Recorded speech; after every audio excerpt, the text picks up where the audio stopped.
Buenos días, buenas tardes y buenas noches y bienvenidos nuevamente a este no podcast Viaje al Nuevo Mundo. El día de hoy traemos a un invitado muy especial que nos hablará no solamente de sus perspectivas de Hunters, sino de otras cosas que pueden llamar mucho la atención a los fanáticos de esta obra de Togashi. El día de hoy tengo de invitado a Alonso del equipo de Hunter por Dream. Preséntate al público, por favor. Muy buenas a todos los oyentes. Es un placer estar aquí invitado por Usuario Nen. La verdad es el primer podcast que hago después de mucho tiempo y agradezco esta oportunidad. Me pueden llamar Alonso o Don Alonso, como quieran. Y bueno, ya llevo unos cuantos años con el mundo del Hunter x Hunter, del Nen, y estoy agradecido por estar aquí. Agradecido, gracias. También es un placer poder tenerte aquí como invitado y también que tú puedas compartir esas características tan únicas que esta obra de Togashi nos ha dado a cada uno de nosotros. Como tal, una de las primeras preguntas que hacemos en este podcast es ¿cómo fue que conociste la obra de Togashi? ¿Cómo fue que llegó a ti la obra de Hunter? Es curioso porque realmente mi trayectoria con el anime y el mundo del manga siempre ha sido bastante, por así decirlo, restrictiva, ¿no? En parte por la sociedad en la que estaba en ese momento, cuando era más joven, y en parte por mí mismo. Solía ser muy cerrado a la hora de ver anime, solamente veía Naruto, si acaso Kimetsu, etc.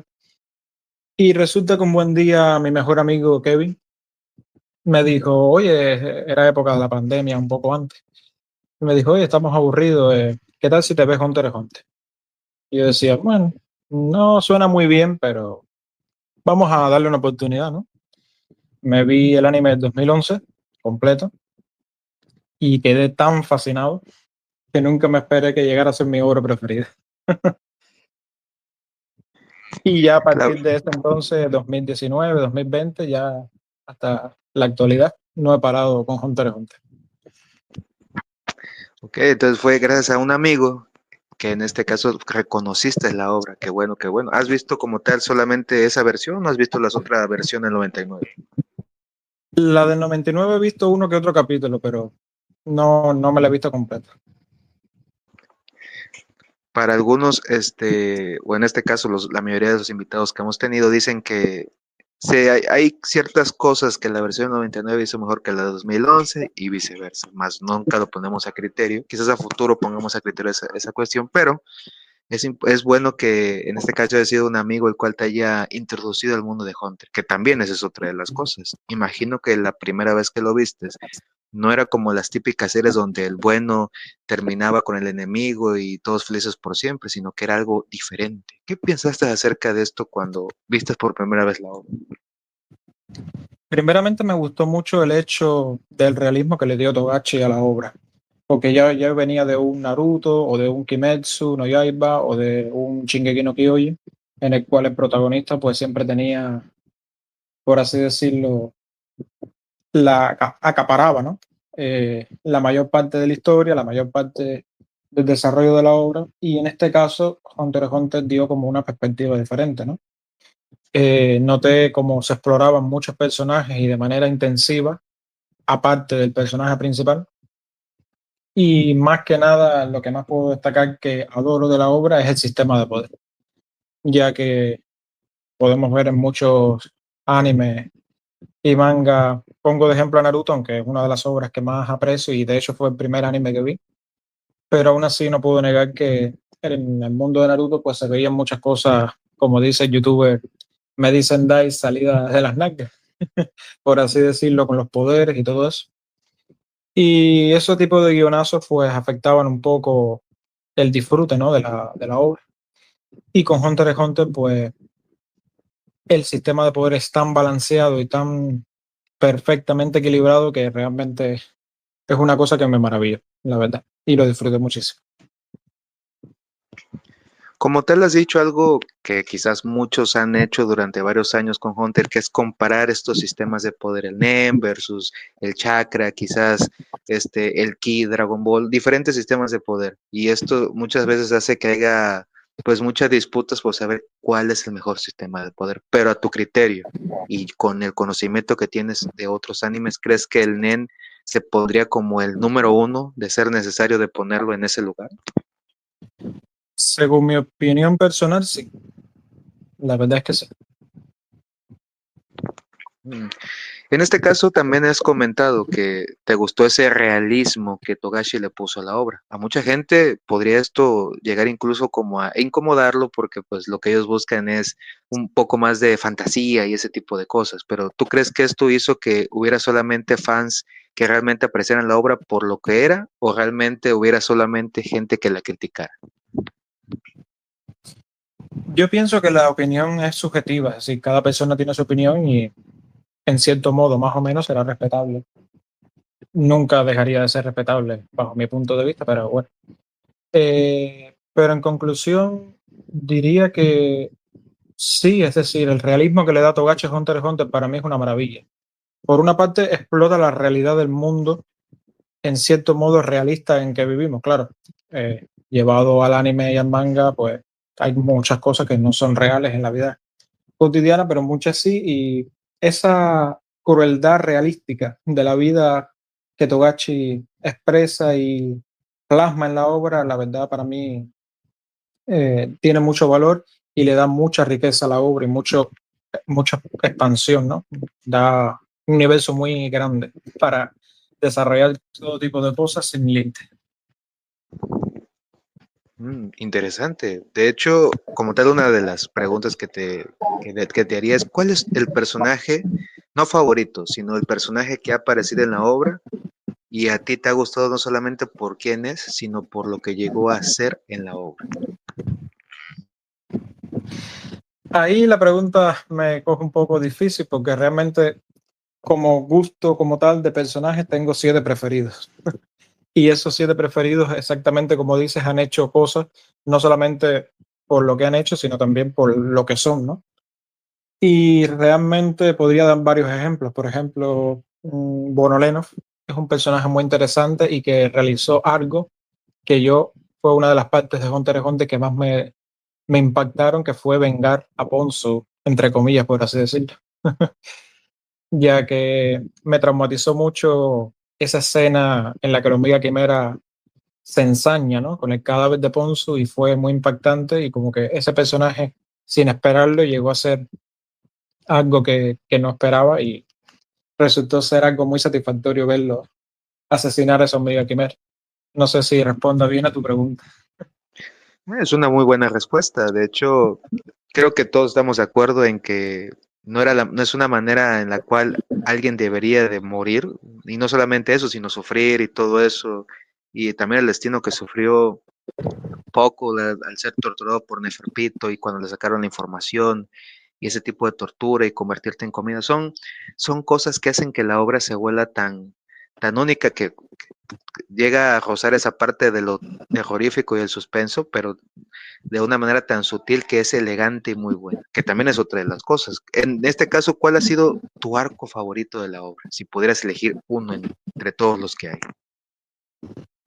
Esa también es una pregunta un poco difícil, ya que hay varios arcos que me gustan muchísimo. Si consideramos, y perdona que te haga una pregunta en vez de responderte, ¿también consideraríamos los del manga o simplemente los de que se han visto hasta ahora en anime? Vamos a incluirlos a todos, porque no sería justo solamente poner a los del anime. Podemos Vale. incluir en este caso a todos. Eh, Está difícil, sí. Pero diría que hasta ahora el arco que más me ha gustado ha sido el de Georgie, sin duda. Aunque destaco que el de Barco Ballena y el de las hormigas quimeras fueron y están siendo todavía una genialidad que me encanta. Mm. La verdad que lo que nos ha mostrado Togashi en el barco ballena es muy bueno. No sé si en algún momento tú llegaste a pensar que, un ejemplo, que el hijo de Nétero llegara a tener un plan tan descabellado como el de volver a sus hijos bombas, por decirlo así, para poder llevar a cabo su objetivo de ir a esas tierras inhóspitas sin importar el costo de estas mismas. Ese es otro de los buenos ejemplos de realismo y crudeza, ¿no?, que se puede notar en la obra de Hunter x Hunter, y como siempre le da cierto morbo, pero al mismo tiempo también cierto realismo, ¿no?, que hay en la vida real personas que están dispuestas a sacrificar lo que sea con tal de conseguir sus objetivos. Me parece genial.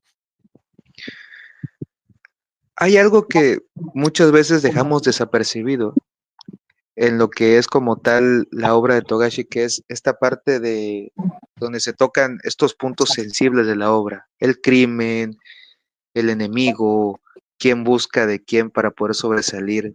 Y pues muchas veces el enemigo que uno podría llegar a pensar que es malo porque pasaron por situaciones muy estresantes. En este caso, la araña es un ejemplo de esto. Estaban en un lugar que estaba dispuesto para que solamente lo peor de lo peor llegara ahí. Y también podemos tener el otro ejemplo de que enemigos como Hisoka, pues realmente nacieron de esa manera por digamos, para que pudieran llenar un espacio en el mundo, en este mundo de maldad. ¿Tú qué piensas acerca de esto? ¿Piensas que es correcto pensar que el malo es malo porque debe de ser malo o porque hay un motivo? Es una pregunta bastante interesante, la verdad. Primeramente, en el mundo de Hunter x Hunter, creo que la mayoría tenemos claro que tantos villanos, por así decirlo, que son malos porque son malos de por sí, no creo que haya. Siempre hay, aunque sea una mínima eh, inspiración o motivo por el cual esa persona terminó siendo como es. En los casos que mencionaste, la araña, pues ya todos sabemos con los últimos regalos que nos ha dejado Togashi en la historia de la infancia de la araña y todos sus personajes, pues ya hemos visto un poco lo duro que era vivir en Ciudad Meteoro y en esas condiciones infrahumanas prácticamente que vivían, más los crímenes que se cometieron contra la compañera de ellos, el asesinato, en fin. Y en cierto modo, eh, psicológicamente hablando, sin yo ser psicólogo ni experto, pero bueno, pienso que en parte está justificado el por qué terminaron así, pero también en parte diría que no, ya que siempre uno es el que tiene que elegir, ¿no?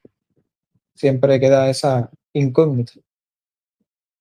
Así que sí, me parece que la obra explota de esa manera muy bien esos términos de grises más oscuros, grises más claros, pero no llega a ser todo negro o blanco.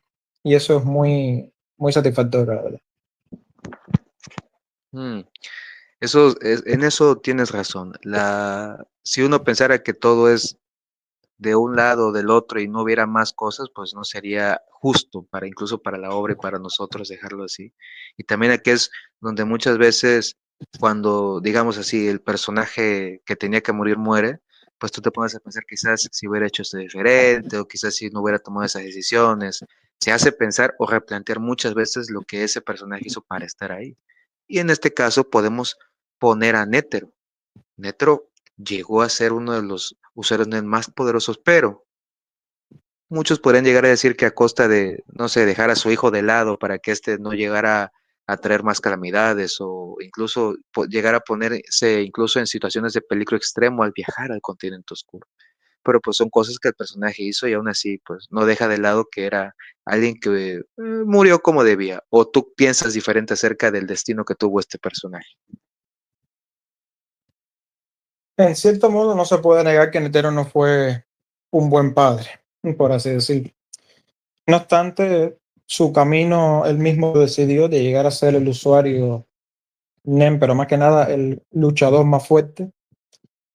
Y en cierto modo respeto su decisión, como lo hizo Togashi. Aunque realmente no pienso que él hubiera querido morir contra Megure, pero tenía muy bien concientizado que era una gran posibilidad y que era lo más probable. pero no creo que él hubiera querido morir. Netero también hizo muchas cosas buenas, sobre todo en la Asociación de Cazadores y cómo la mantuvo, cómo se desarrolló. Por tanto, pienso que eso dependerá de la opinión propia de cada persona, ¿no? Pero la mía es esta. Muchos te podrían incluso llegar a preguntar por qué su hijo, porque la teoría sí lo marca, de que él junto a Pariston trajeron a la hormiga quimera reina a lo que es el mundo conocido para que pudiera darle a su padre ese poderoso guerrero para que pudiera pelear con él y todo eso, pero ¿tú crees que un hijo que lo odiara le haría vivir el máximo sueño que él tenía? Es una también pregunta difícil, ya que eso solamente está en la cabeza de Togashi la respuesta correcta. Podremos especular, pero nunca sabremos a ciencia cierta, a menos que se confirme en el manga, esa pregunta, la verdad. En eso No me tienes atrevo a razón. especular. No me atrevo a No, especular. y es entendible, claro, porque al final de cuentas son varias preguntas que quedan en el aire que esperamos que Togashi pueda contestarnos en estos días. Pero hay una pregunta que en su momento Togashi sí pudo contestar, que fue que el mundo era más grande de lo que pensábamos. Y Jin se lo mostró a Gon de una manera tan única como lo hace Togashi, que es el continente oscuro. Este lugar al que se supone que nadie ha llegado y de que muchas cosas poderosas, quizás que superan lo imaginable, están ahí, pero también está este otro lado, el lado salvaje, el lado peligroso, y esto de alguna manera crea un tabú en el si tienes que ir para ver qué hay o las consecuencias que podrías tú traer al regresar. Cuando te presentaron a ti el continente oscuro, ¿qué pensaste? ¿Qué pasó por tu mente al saber que el mundo era más grande de lo que parecía? Primeramente, un universo de posibilidades abierto a todo, ¿no? Cuántas cosas no se pueden desarrollar de la historia y en el manga sobre el nuevo continente oscuro. Pero sí, es entendible que hay una cierta responsabilidad en parte de los que lo visitan, en parte por su seguridad y en otra por cuidar la seguridad de los que viven en el mundo que todos conocen y en el que habitan las personas. Intentar no traer problemas visitando el continente oscuro al mundo conocido, diría yo. Pero sí, por eso imagino que también enviaron, y en su momento Netero fue con los más fuertes, para evitar por la mayor, lo mayor por lo mayor posible, ¿no? Que sucedieran esas cosas. Claro, claro, y no sé si también en algún momento pasó por la cabeza de todos de que si el más poderoso dijo, sabes que no deben de ir, pues siento que ellos también como personas que no estaban al nivel que estaban hétero, llegaron a pensar que realmente era muy peligroso. Y son cosas que vieron en la orilla, ni siquiera lograron adentrarse tanto en el mundo. Pero también También. aquí es donde yo te pregunto, ¿a ti tú crees que Nétero y compañía se llegaron a traer algo del continente oscuro? Porque sería como que sería muy simple pensar que el guerrero solamente fue a pelear, sino que yo siento o pienso que trajo algo. ¿Tú crees que esto puede ser una posibilidad? Completamente. El objetivo de explorar el mundo oscuro, el continente oscuro, por así decirlo, no es simplemente ir a enfrentarse a demonios o lo que existe ahí, las calamidades, lo que sea, y vencerlas. Realmente el objetivo de la humanidad primeramente es explorar, ver en qué condiciones se halla ese continente y también extraer y enriquecerse con los recursos minerales, imagino, vegetales, de todo lo que tenga. Imagino que esa sea la mayor eh, premisa, ¿no? De los cazadores y el objetivo final económico, imagino, de los líderes del BC y, en fin, los asuntos políticos y económicos, imagino que sean lo primordial. A pesar de que para los cazadores, imagino que no lo sea, pero bueno. Claro, el cazador lo que quiere es como que un nuevo reto, el desafío. Jin es el mejor ejemplo de que él quiere ver si aquel que ha estado escribiendo la guía al continente desconocido sigue vivo, que pues muchos dicen que no, otros dicen que sí, otros dicen que ni siquiera ya no es un humano, sino que se convirtió en algo parecido a una calamidad, etcétera. Pero pues también aquí nos ponemos en el lado de los que van a ir a la expedición en este caso, los que se dice que son los más fuertes o más capaces. para ti en este caso, ¿quiénes son los que deberían sobrevivir a la expedición si es que llega a sobrevivir alguno al continente oscuro? Estamos hablando de la expedición actual, ¿no? Sí, acerca de la expedición actual. Digamos, tienes el equipo de Bellón y el equipo del Zodiaco. Si pudieras elegir a unos cuantos o solamente a uno, ¿quién es aquel que debería de sobrevivir? Mm. Considerando el beneficio de la humanidad, yo votaría por los zodiacos. Pero no sé yo si ellos estén capacitados para sobrevivir, sobre todo en cuanto a habilidades combativas en comparación a Billon. Pero definitivamente esos son los dos grupos, por así decirlo, que más oportunidad o chance tienen de sobrevivir. Está claro que las mafias solas, sin un líder poderoso, a menos que tengan uno como la princesa Camille, perdón, Morena, eh, puedan hacer mucho, pero realmente pienso que los zodíacos tienen una pequeña desventaja en comparación a Bien. Sí, ahí es, ya sabes, muchos dicen que van a ser personajes vende humo que van a dejar muy mal parado a lo que es la organización, etcétera. Como en el caso de, creo que es el Zodíaco del Tigre, el que dijo, bueno, mi misión es sencilla, solamente tengo que acabar con los monstruos que estén en el camino de la asociación y lo dice muy fácil, pero siento que ese personaje va a tener una muerte muy, muy fea y también se afirma de que pues quizás ninguno del Zodíaco sobreviva, pero pues también lo dejamos a modo de duda para ver con qué nos sorprende Togashi. Pero de lo que muchos afirman es que Bellón no va a regresar, no porque no sobreviva, sino porque dicen que hay algo allá que de alguna manera lo llama para quedarse ahí. Más no sé tú qué piensas, ¿crees que ese personaje deba de sobrevivir y regresar o deba de quedarse ahí o morir? Todo es posible, aunque me parece bastante factible esa teoría que acabas de mencionar.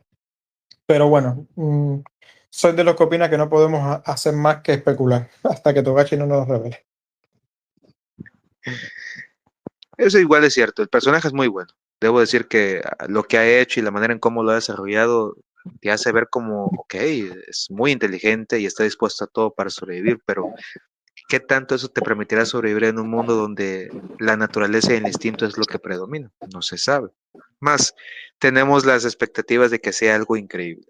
Pero regresando un poco antes de llegar al continente oscuro, Togashi nos mostró de lo que las cosas de allá son capaces de hacer en el mundo conocido, que fue en el arco de las hormigas quimera, este arco donde estaban las bestias pensantes. Para ti, ¿cómo fue este arco? ¿Te gustó?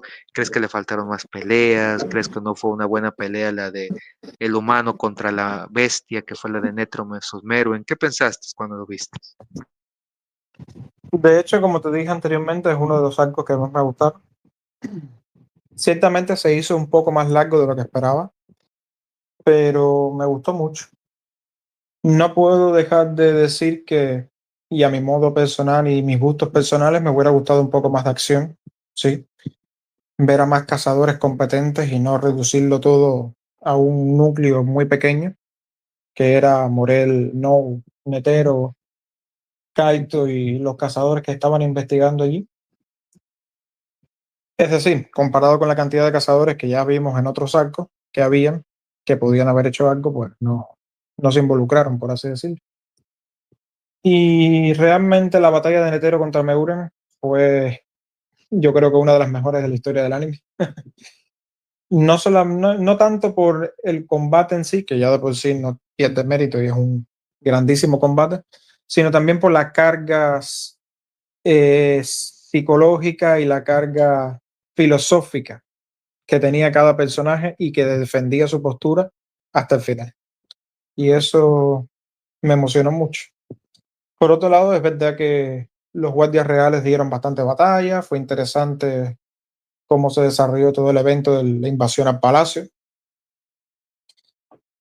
Y en un modo general, yo estoy muy satisfecho con ese arco, la verdad. Se explotó mucho una especie de sociedad utópica que viene siendo NGL y sus habitantes, lo cual no deja de ser interesante y sorprendente. Y en fin, la creación de las hormigas quimeras por parte de Togashi y su desarrollo evolutivo biológico que tuvieron, pues fue una maravilla. Es innegable. Muchos piensan que el haberles dado el uso del Nen fue algo malo, de que, oye, ¿por qué haces que las bestias sean capaces de ser más poderosas o querer habilidades Nen?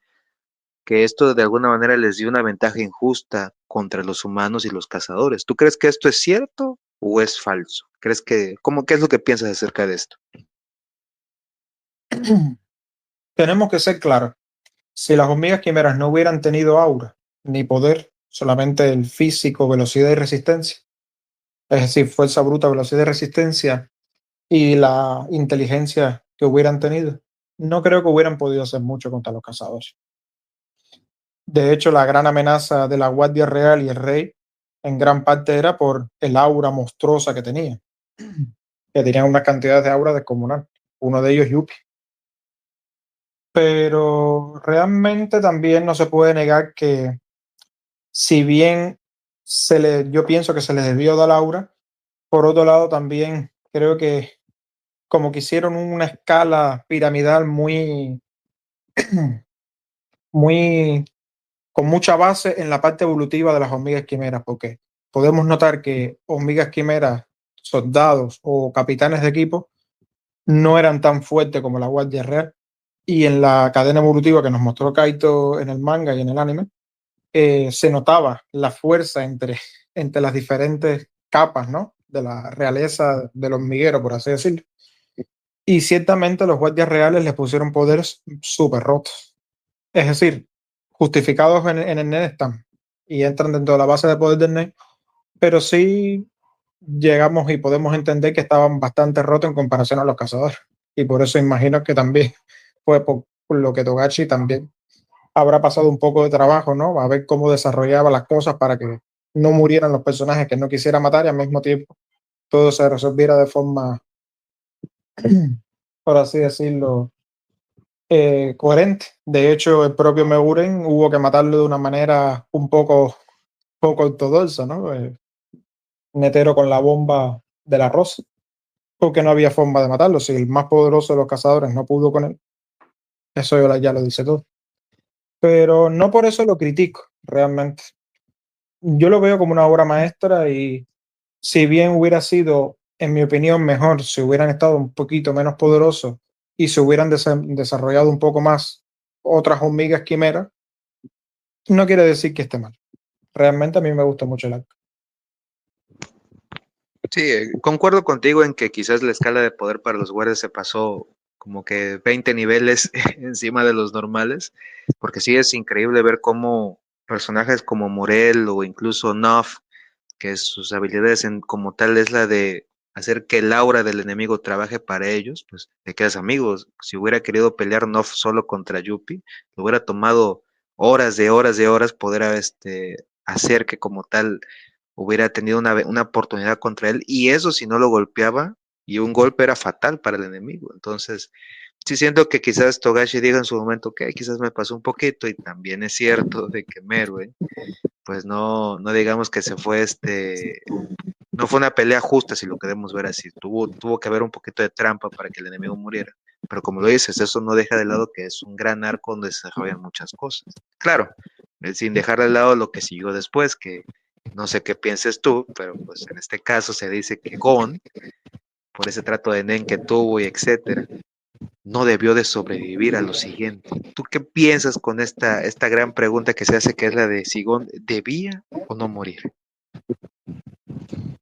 Yo pienso que eso también se puede llevar a especulación, pero eso solamente lo habrá sabido Togashi cuando pensó en qué tipo de pacto de veneno hubiera utilizado Gon con su propia aura.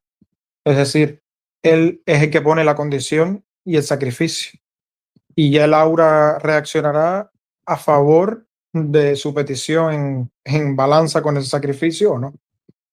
Imagino que él no pidió morir por, por obtener ese poder, sino más bien eh,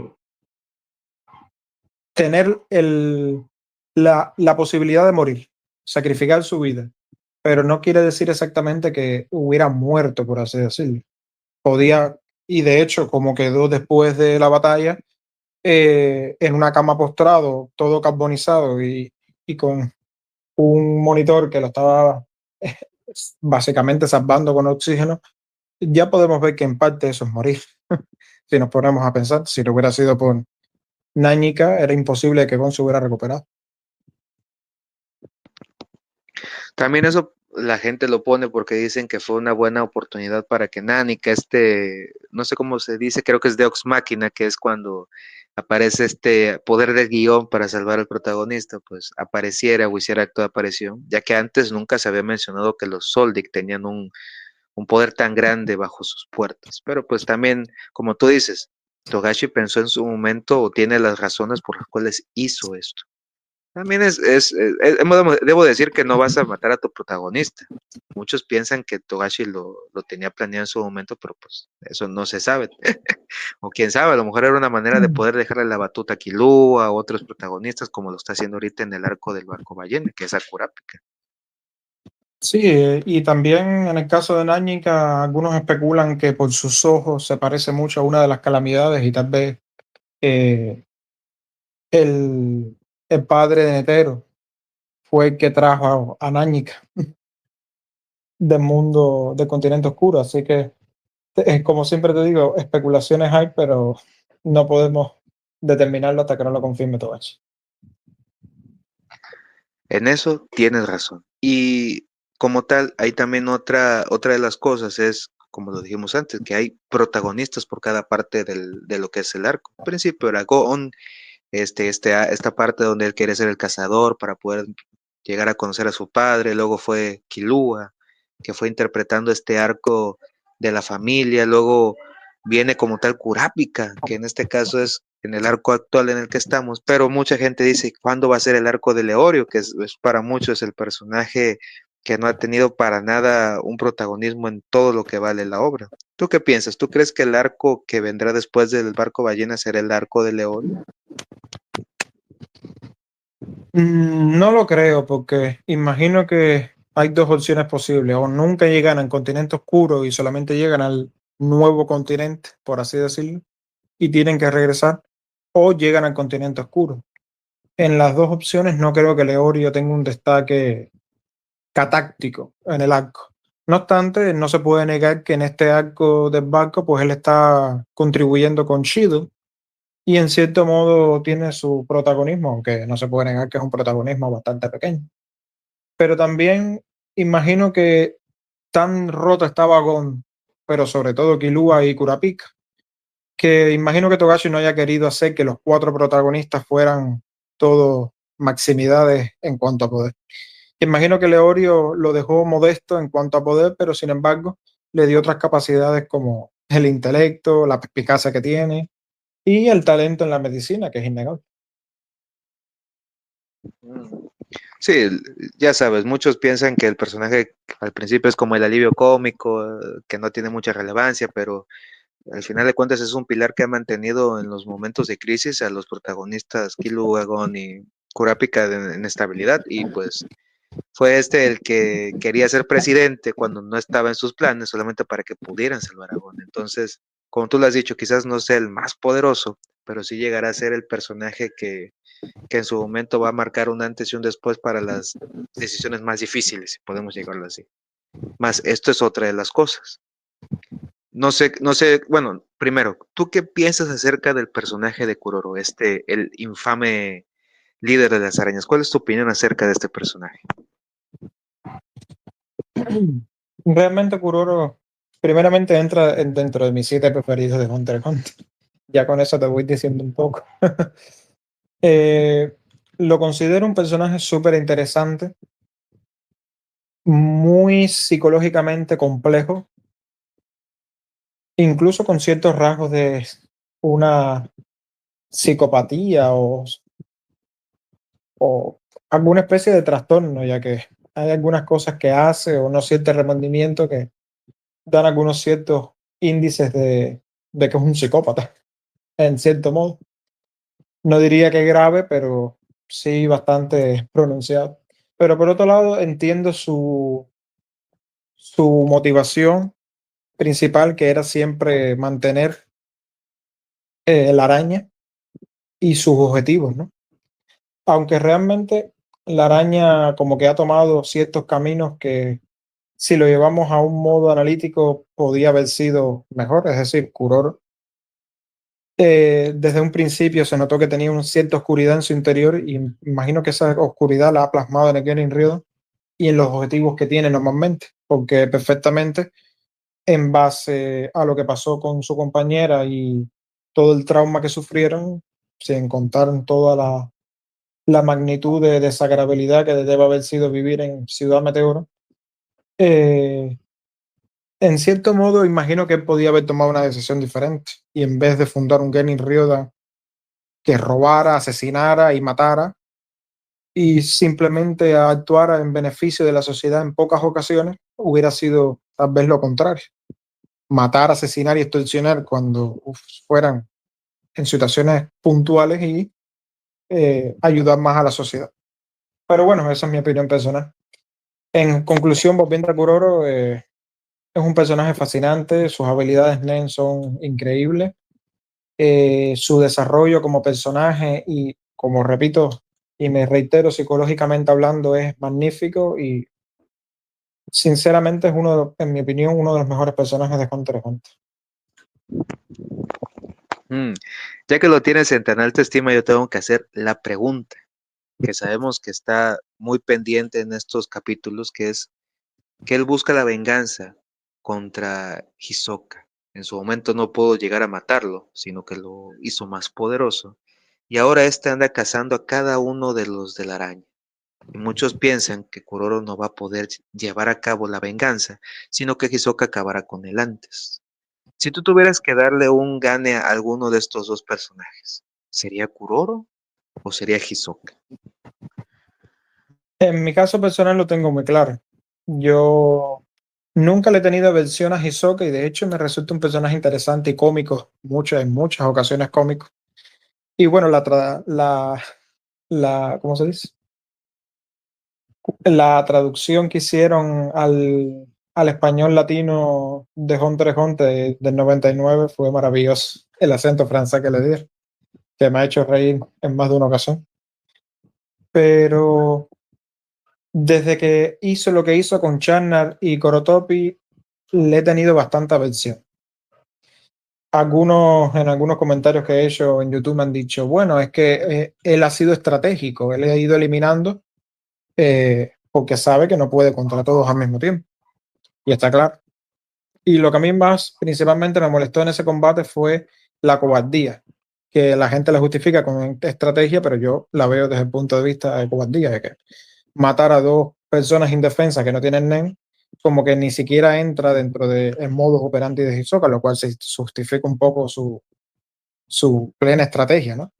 Pero al mismo tiempo lo vi como que sí, los pudiste matar porque estaban indefensos, pero ¿y qué hubiera pasado si los dos tenían NEM y podían defenderse? Ahí está la cuestión. Entonces, como que entiendo el odio que tiene Kuroro hacia Hisoka y por qué lo está persiguiendo. Y ahora mismo en el barco ballena es verdad que ahora Hisoka con su power up de Nen Postmortem, pues es mucho más difícil de matar. Sin embargo, no creo que tenga oportunidad si se enfrenta a dos miembros de la araña. Si va uno por uno, tiene bastantes posibilidades, aunque yo difiero en el caso de Feitan, Bonolenov y el propio Kuroro, pero bueno, ya eso es opinión de cada cual. Yo finalmente, para finalizar la pregunta, le voy a Kuroro. Sí, ya sabes, es como que la pelea más esperada en cuanto a lo que estamos en este arco, ver si realmente va a haber un cambio en sus estrategias o si realmente van a atacar directamente el uno contra el otro. Hay muchos matices los cuales estamos tomando, o también es otra de las cosas que es que hay un tercero que también está en el barco que busca venganza o quiere acabar con ciertos personajes, que es Kurapika. Sabemos que él está ahí porque pues le está haciendo un favor a alguien, un ejemplo, pero no ha llegado a tener la información de que la araña está ahí, y pues muchos piensan que en el momento en que lo haga va a dejar de lado sus responsabilidades para acabar con este enemigo. ¿Tú crees que esto puede ser una posibilidad que pase en el barco ballena? Yo no soy Togachi, como te digo, estamos especulando, pero no me cabe duda y tengo la premisa y la fe, por así decirlo, que no va a faltar asesinato de otros miembros de Kenny Ryo dentro del parque. Estoy seguro que entre Hisoka y Kurapika seguramente le eliminan a uno que otro más. Pero el desarrollo y la evolución de cómo termine la cosa, pues ahí eh, está el problema. Ciertamente critico la decisión de Kuroro en parte de dividirse por el barco para encontrar a Hisoka. Me pareció poco inteligente en ese aspecto, ya que sabemos que, y él más que nadie sabe, y Match sobre todo también, que está potenciado. Sabemos que un solo miembro la va a tener difícil contra él. Hubiera sido mejor, en mi opinión, ir por parejas, pero bueno, ya veremos qué pasa. En eso igual tienes razón. Veremos qué pasa a continuación porque pues estamos expectantes. Está la ley marcial, están los príncipes, está Camila, está, perdón, Morena, está como tal muchos personajes atentos a lo que, al que haga el primer movimiento y la guerra se desata en este barco. Y pues es cierto, lo comentaste anteriormente, quizás no lleguemos al continente oscuro. Pero si en este caso llegáramos a las tierras inhóspitas, ¿qué es aquello que a ti no te gustaría ver en el continente oscuro? ¿Qué es aquello que tú dirías, sabes que esto no tiene ninguna relevancia o punto de ser en ese mundo? ¿Qué es lo que no quisieras ver ahí? Realmente tengo muy poco que decir de eso, ya que no tenemos prácticamente información del continente oscuro que pueda haber ahí, salvo las calamidades, que sí aparecen y probablemente aparezcan menos una, por lo menos espero yo. Sí espero que expliquen un poco más cómo funciona y cómo es el funcionamiento de las calamidades. Eso me interesa mucho, pero algo como así como tal, de que no apareciera, bueno, yo mientras Togachi continúe con su modus operandi, que no incluya algo salido de las nalgas demasiado evidente, tal vez un guionacito pequeño, personalmente hablando yo, lo admitiría, pero ya cosas demasiado salidas de las nalgas, no espero, aunque confío completamente en él que no vaya a ser así, pero sí no me gustaría ver algo así inexplicado, que fuera demasiado roto, incluso más que una calamidad y que no tenga ningún tipo de explicación. En eso igual yo comparto la opinión porque, ok, es un lugar que es demasiado, demasiado grande y pueden haber muchas cosas. Y mucha gente, incluso en teorías y teorías que han hecho, han llegado a decir, no, quizás allá esté el origen del Nen, un ejemplo. Y yo le digo, pero ¿por qué va a haber un origen allá si se supone que esa es una energía? Y ya sabes, empiezan como a querer unir puntos de otras obras ahí.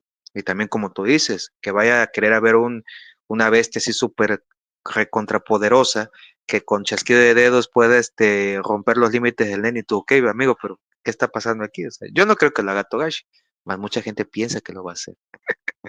Yo confío en él que no. Esperemos a ver qué pasa.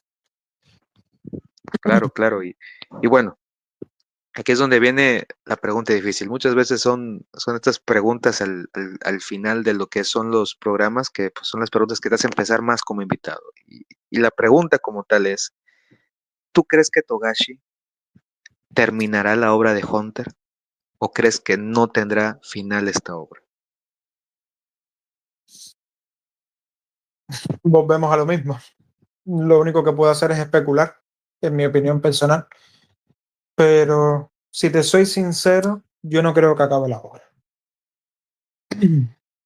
Por dos motivos fundamentales. Primeramente, ya tenemos a lo largo de estos aproximadamente 20 años un panorama más o menos de cómo son sus hiatos y cuando lo rompe, más o menos cuántos capítulos publica. Teniendo en cuenta que Togachi ya ronda los 60 y tantos años, si no me equivoco. ¿Me puedes confirmar? Es que ahora Sí, sí, mismo, sí, sí, bueno, tiene esa edad, claro que sí. bueno, teniendo en cuenta su edad, no creo que con estos hiatos tan largos eh, pueda terminar la obra realmente. ¿Me escucha? Sí, sí, te escucho, te escucho.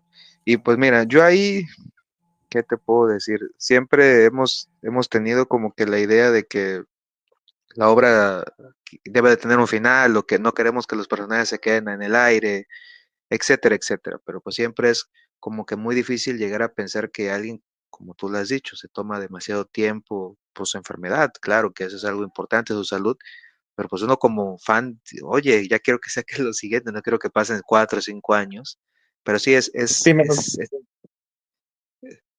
sí es si me entendible. permite, si Sí, me sí, dale, permite dale. también añadir que también una de las cosas que me molesta de Togashi es que ha sido muy egoísta, en mi opinión.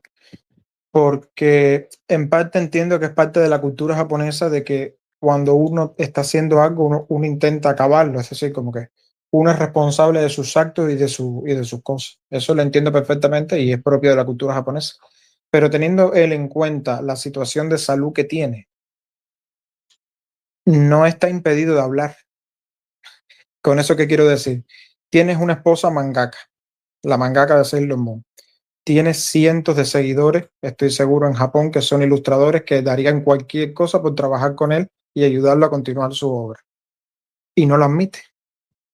Tal vez admitió uno que otro que lo ayudara en algún momento, pero como que o es que tiene, y eso no lo sabemos, eh, crisis de autor, que no sabe cómo continuar la obra, que no creo que sea el caso, al menos la esperanza tengo yo. O es que simplemente es egoísta porque teniendo millones y millones de fanáticos de su obra en el mundo que llevan años y años esperando, por ejemplo, ya vamos dentro de poco para un año desde que empezó el hiato, eh, de las últimas capítulos que mandó. Entonces, como que ayuda podría pedir perfectamente y no sería, en mi opinión, una rebajarse, ya que él está enfermo, no es porque no quiera, es que está enfermo y no puede dibujar prácticamente. Entonces, como que yo veo ese punto un poco egoísta, ¿no? Él perfectamente, con sus señalizaciones y su estricta observación, perfectamente podría continuar la obra con ayuda. ¿O, o opinas diferente tú? Yo te podría decir que también pienso muy similar en el sentido de que podrías pedir ayuda. Yo creo que si no me equivoco, hay varios autores de mangas famosos que dicen, no, parte de lo que me inspiró fue Togashi o la obra se basó prácticamente en lo que él hizo en Hunter y todo eso, y no creo que a ellos no les importaría recibir la llamada de hoy, ¿sabes qué? Necesito ayuda para estos 5 capítulos, anímalos tú. Ah, sí, claro, lo harían sin pensarlo porque saben que la obra es muy buena o le tienen ese aprecio al artista, etcétera. Y quizás también, como tú lo dices, quizás en algún momento dicen, no, yo lo quiero terminar porque yo soy el autor y porque solo yo debo de tener el privilegio o el honor de terminar esta obra, no sabemos. Creo que incluso en su momento con la otra obra que hizo que fue Yu Yu Hakusho, tuvo también este problema de que por el estrés y por los tiempos en los cuales le pedían terminar cada capítulo, no le hizo dar el final que merecía. Pero pues, como tú lo dices, él tiene en sus manos la herramienta para decir ayúdenme o espérenme tanto tiempo para que quizás y solo quizás yo les pueda dar lo que ustedes quieren. Estoy de acuerdo y no tiene por qué dejarlo completamente en manos de otra persona. Él puede seguir dirigiéndolo todo y revisándolo todo antes de que se publique, sin necesidad de mantener a los fanáticos en un hiatus indefinido y sacar 10 capítulos cada no sé cuántos años. Y bueno, Así es. también teniendo en cuenta que nos queda por lo menos, pienso yo, más de 30 capítulos de Banco Ballena, más supuestamente un arco entero de Continente Oscuro en caso de que lleguen y en caso de que no, incluso también será un semi-arco de Continente Oscuro, por así decirlo, más todo lo que falta, porque Gon se quedó en el mundo conocido y sin Nen. Eso es otra trama que tiene que explorarse completamente. También Killua con Aluka, a dónde fueron a parar, qué hicieron. No creo que se vaya a quedar todo así, puff, y ya. So, por lo menos faltan más de 3 arcos para que se acabe Hunter x Hunter. Entonces, como que yo con esa edad que él tiene y lo poco que avanza, no sé. Y bueno, también una de sus últimas publicaciones fue que nos dio 4 posibles finales para Hunter x Hunter, lo cual ya, por lo menos no sé a los demás, para mí me sugiere ciertas cosas, como que lo más seguro es que no lo termine y por eso hace eso. No sé. Sí, son señales que no son muy alentadoras en cuanto al destino de la obra. Y pues esperemos que si en su momento él llega a tener como que la oportunidad de pedir ayuda, que lo haga, que se pueda llegar a un final y que tanto él como los demás podamos estar como que no solamente felices, sino como que en paz de que pudo darle ese final que se merecía la obra y no tomó tanto tiempo y no tanto de su salud para que eso llegara a ser posible. Eso esperemos. Pues, mi estimado Alonso, esto ha sido todo por este no podcast en el viaje al nuevo mundo. Dime cómo te has sentido el haber estado aquí como invitado, el poder hablar con nosotros un poco de lo que es Hunter. ¿Qué te ha parecido la experiencia? Pues la verdad estoy muy satisfecho, muy agradecido, sobre todo contigo, que eres un anfitrión magnífico. Y espero poder vernos en otro podcast si es posible más adelante. Yo estoy abierto a todo y más que dispuesto a participar. La verdad ha sido una experiencia muy interesante. Y ahora que se está acabando el podcast, debo confesar que yo el manga prácticamente no lo sigo. Todas mis respuestas, sobre todo las que tienen que ver con el manga, han sido básicamente por videos que he visto de resúmenes de todo lo que está pasando ahora. Y ciertamente los últimos capítulos del manga sí los leí porque es que ya no aguantaba más. Porque yo soy más del anime, entonces claro, si los del manga sufren y sufrimos, porque me incluyo, imagínate los seguidores que solamente siguen el anime. Estamos hechos, vamos, desesperados, ¿no? Lo siguiente. Y realmente he podido definir que, o por lo menos confirmar que todos los resúmenes que he visto y todas las cosas que me han dicho, gente que sí sigue fanáticamente en manga a rajatabla, al final han valido la pena. Así que te agradezco mucho, la verdad, estar aquí. No, es un placer el haberte tenido aquí como invitado.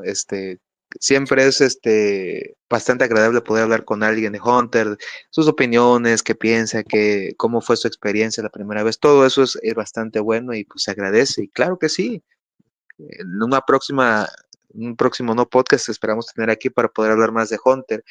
Y claro que sí.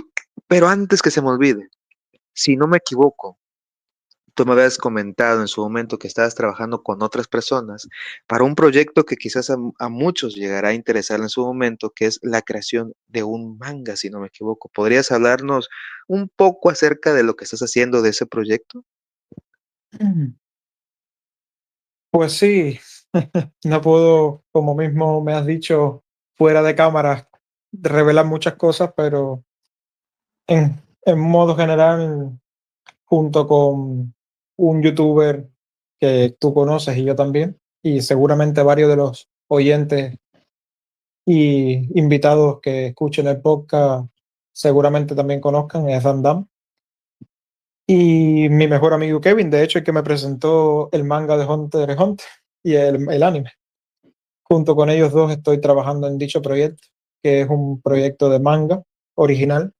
Al principio eh, no iba a ser un manga original, por así decirlo, iba a ser completamente inspirado en Hunter x Hunter, pero ya poco a poco con el desarrollo y la evolución decidimos hacerlo de manera original, aunque tiene muchísimas cosas del mundo de Hunter x Hunter, es decir, el mundo como tal físico existe el continente oscuro, existe la asociación de cazadores, en fin. Es el mundo de Hunter x Hunter, el universo paralelo, vamos a llamarlo así. ¿Alguna pregunta así más concreta que te interese? Creo que la única pregunta que podría yo hacerte es, ¿para cuándo podremos llegar a tener, no sé, el primer capítulo o algún avance de cuándo se podría llegar a publicar esta obra que están trabajando ustedes? Realmente no te puedo decir, y no porque no quiera, sino porque ahora mismo estamos pasando algunos achaques por temas económicos y sobre todo con el ilustrador que tenemos actualmente que está teniendo problemas de trabajo y prácticamente no está avanzando en los capítulos. De hecho, llevamos una tanda de seis páginas ya hace casi 2 meses, que normalmente una tanda de 6 páginas demoraba 2 semanas en hacerse, y ya llevamos casi 2 meses y realmente estamos pasando algunos achaques que realmente no eran una novedad. Esperábamos que sucedieran este tipo de cosas porque, claro, cuando uno intenta hacer un proyecto de estas magnitudes, que uno pensará, bueno, es un proyecto sencillo, piensas un poco en la historia, en los personajes y ya está, ¿no? También el financiamiento de dicho manga en su gran mayoría ha salido de nuestros propios bolsillos. Y todos sabemos que la situación económica mundial en el pleno 2025 no está tan bollante, que digamos. Y también el problema que ya te decía del ilustrador, que ha tenido sus problemas y de hecho ahora nos va a dejar cuando acabe este capítulo en que se está trabajando ahora. Pero sí te puedo confirmar que tenemos ya el capítulo piloto listo, el capítulo 1, y ahora cuando acabe el dibujante, pues ya tendremos el capítulo 2. Esperaremos más o menos tener un stock de 4 o 5 capítulos para entonces empezar la publicación, ya que esto es poco a poco un avance. Siempre le digo a los que le hablo del proyecto, que de hecho se llama Hunter's Dream, el manga, eh, que preguntan sobre todo por eso mismo, por cuándo va a salir, les digo, bueno, es que cuando uno piensa en Togashi, él hace la historia, hace unos pequeños bocetos, que de hecho hemos podido ver en sus publicaciones, y él lo manda para un estudio, el estudio lo hace todo, lo publica y todo feliz, pero cuando lleva el proyecto personas que no son dibujantes, por así decirlo, ilustradores, es una gran máquina que hay que tener, cuidar todos los detalles, en fin, es un trabajo muy alto. Pero estamos felices y tenemos la esperanza de que este proyecto avance y sobre todo, lo más importante de todo es que les guste a todos. Será totalmente gratuito y accesible para todos, así que llegado el momento esperamos que lo disfruten mucho. Claro que sí, yo créeme que estamos expectantes a lo que pueda llegar a pasar en la obra, todo lo que pasa, y pues desde que han platicado de ese proyecto yo digo que hey, va a ser muy bueno, sé que están poniendo mucho de tiempo, esfuerzo y dedicación en lo que están haciendo y créeme que en su momento va a valer la pena cuando podamos leer esas páginas. Yo estoy expectante a lo que pueda llegar a pasar, estoy esperando así contarnos los días, pero sí, la verdad que siempre es la mejor de las suertes, les va a salir excelente y aquí uno como espectador y futuro fan de esa obra, estamos más que agradecidos por el trabajo que están haciendo. Agradecidos estamos nosotros por el apoyo de los que nos han ayudado, los que han contribuido económicamente y los que nos apoyan todos los días, como tú. Qué bueno, pues mi estimado, nuevamente muchas gracias por haber estado aquí con nosotros compartiendo estos grandes puntos de Hunter y el proyecto que están haciendo. Agradezco a todos aquellos que están escuchando este podcast y estén pendientes para la próxima emisión de este no podcast Viaje al Nuevo Mundo. Hasta la próxima. Hasta luego.